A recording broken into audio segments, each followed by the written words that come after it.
और इस वक्त एक बड़ी खबर आ रही है। पीएफआई पर बड़ा खुलासा सामने है, जिसमें पीएफआई के मैप पर पूरा हिंदुस्तान दिखाया गया है। टारगेट पर कई राज्यों के नौजवान हैं, जिसमें केरला, तेलंगाना, यूपी पर नजर इन पीएफआई से जुड़े हुए लोगों की, जिसमें सिर्फ ये राज्य ही नहीं है, झारखंड और बिहार के युवकों पर भी इनकी नजर है। तेलंगाना से कई युवकों को गिरफ्तार किया गया है। डॉक्यूमेंट और सबूतों से ये बड़ा खुलासा इस वक्त सामने, जिसमें डॉक्यूमेंट और सबूत इन लोगों के पास मिले हैं, जिससे ये जाहिर होता है कि पीएफआई ने कई विंग्स बना रखे हैं जो अलग अलग राज्यों में इस मुहिम के साथ जुड़े हुए हैं। अपने मंसूबे को पूरा करने के लिए उनके मैप पर पूरा का पूरा हिंदुस्तान है। टारगेट पर कई राज्यों के नौजवान, जिन्हें इन लोगों ने अपना टारगेट चयनित किया हुआ है। केरला, तेलंगाना, यूपी पर नजर है। साथ ही साथ झारखंड और बिहार के युवकों को भी ये लोग अपने इस पूरे साजिश का हिस्सा बनाने के लिए नौजवानों को टारगेट कर रहे हैं। पटना के फुलवारी शरीफ के बाद तेलंगाना में पीएफआई के सदस्यों की गिरफ्तारी होती है और इनके पास से कागजात और डिजिटल सबूत जो मिले हैं, उसके आधार पर यह बड़ा खुलासा, परेशानी बढ़ाने वाला भी, और इनके टारगेट को समझा जा सकता है कि देश भर में पीएफआई जो है वो कैसे नौजवानों को बरगला रही है, टारगेट कर रही है। राष्ट्रीय जांच एजेंसी एनआईए की जांच में कई चौंकाने वाले खुलासे सामने हैं, जिनमें जांच एजेंसियों ने पीएफआई के इंडिया 2047 मिशन को डिकोड किया। संवाददाता अमित हमारे साथ इस वक्त ज्यादा जानकारी के साथ ऑनलाइन पर जुड़ के। अमित, पीएफआई का मंसूबा सिर्फ बिहार, झारखंड और यूपी तक सीमित नहीं है। जो खुलासे हैं उसने ये जाहिर कर दिया कि पीएफआई को सिर्फ एक संगठन के तौर पर नहीं देखा जा सकता है। इनका टारगेट पूरे हिंदुस्तान को और हिंदुस्तान के बेरोजगार और युवा नौजवानों को अपनी साजिश का हिस्सा बनाना रहा है।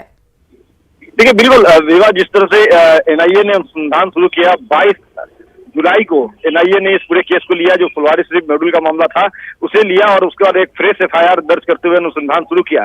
इसी अनुसंधान के दौरान एनआईए ने पाया कि तमिलनाडु, केरल के कई हिस्से हैं जहां पे पीएफआई काफी सक्रिय है, और उसके साथ साथ उत्तर प्रदेश, बंगाल और बिहार, झारखंड जो है ये पहले से ही टारगेट पे रहा है। तो ऐसे में जो इस जांच हुआ, अनुसंधान हुआ, अनुसंधान के दौरान इस बात की जानकारी एनआईए को हुई कि जो बेरोजगार हैं, कॉलेज स्कूल में पढ़ने वाले जो बच्चे हैं, जो डिमोटिवेट आसानी से हो सकते हैं, वो इनके सॉफ्ट टारगेट पे हैं और उन्हीं को ये लगातार अपना निशाना बना रहा है और अपने स्लीपर सेल्स जो है उसे एक्टिव कर रखा है, ऐसे युवाओं को अपने जद में लेने के लिए, और फिर उनसे जो है देश विरोधी गतिविधि कैसे करवाई जाए, कैसे डिमोटिवेट किया जाए, प्रशिक्षण देने का काम से लेकर तमाम जो कवायद है वो पीएफआई की तरफ से काफी तेज हो गई थी। और जब यह मामला सामने आया तो एनआईए ने अनुसंधान और भी तेज गति से शुरू किया और उस अनुसंधान के दौरान इस बात की भी जानकारी मिली एनआईए को कि तमिलनाडु और केरल के कई हिस्से जो है जहां से कई बड़ी संख्या में युवाओं को डिमोटिवेट करने का काम जो है वो लगातार पीएफआई करने में कामयाब रहा, और झारखंड, उत्तर प्रदेश और बिहार अगला पड़ाव था जहां ये अपनी धमक दर्ज कराने वाला ही था, अपने मंसूबे को प्लान करके उसे इम्प्लीमेंट करने वाला था। इसी दौरान इस बात की जानकारी आईबी को हुई और उसके बाद आईबी ने इस पीएफआई के जो नापाक मंसूबे थे उसे क्रैक कर दिया, और फिर पटना पुलिस ने इस पूरे मामले का उद्भेदन करते हुए इन तमाम पीएफआई से जुड़े हुए, जो संगठन से जुड़े हुए जो लोग हैं, उनको न सिर्फ नामजद किया बल्कि कई लोगों को गिरफ्तार भी किया। तो ऐसे में ये दस्तावेज जो न्यूज 18 के हाथ लगी है, जो सबसे बड़ा खुलासा न्यूज 18 ने किया है, उसमें एनआईए के अनुसंधान के बेसिस पे ये हम खुलासा कर रहे हैं।